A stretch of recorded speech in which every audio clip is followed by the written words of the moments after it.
Le premier Suzuki Vitara date de 1988, à l'époque il s'agissait d'un petit 4x4 plutôt rustique. Aujourd'hui nous en sommes à la 4e génération et le Vitara est devenu un petit SUV, moins rustique et beaucoup plus à l'aise sur route. La preuve, il existe désormais en 2 ou 4 roues motrices.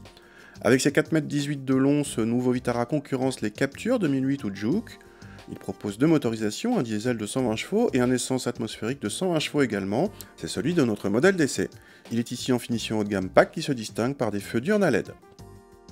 A l'intérieur, la planche de bord est inédite et arbore malheureusement des plastiques peu flatteurs. L'écran central recèle les fonctions classiques et intègre en plus la connectivité MirrorLink, mais manque de réactivité. En revanche, l'équipement complet est une bonne surprise et embarque le régulateur adaptatif ou le freinage automatique, en plus de l'accès et démarrage main libre. À l'arrière, l'habitabilité fait partie des bons points et 2 adultes peuvent prendre place confortablement. Le coffre atteint 375 cm3, autant que celui d'un Captur, et il dispose d'un plancher modulable en hauteur. Le petit 1,6 litre sans turbo, ce qui commence à devenir rare, se montre élastique et reprend correctement à bas régime, spécialement sur les premiers rapports. Sur route, il faudra monter dans les tours pour obtenir une vigueur satisfaisante. Dommage que la commande de boîte accroche un peu et que les derniers rapports soient un peu longs.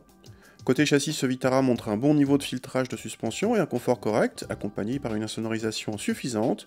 Le Vitara n'est pas particulièrement dynamique, notamment à cause d'un roulis sensible, mais reste sain et sans histoire. Avec ce nouveau Vitara, Suzuki revient dans la course sur l'un des segments les plus porteurs du moment, celui des petits SUV. Avec des atouts comme le confort, l'habitabilité et surtout un très bon équipement, ce Vitara constitue une alternative crédible au Captur et 2008, d'autant qu'il existe en 4 roues motrices pour ceux qui en ont besoin et reste raisonnable en prix. Notre modèle d'essai coûte ainsi 21 000 € hors option. Il est en plus possible de personnaliser le Vitara aussi bien à l'extérieur qu'à l'intérieur. Bref, un bon cru, gâché surtout par des plastiques peu valorisants.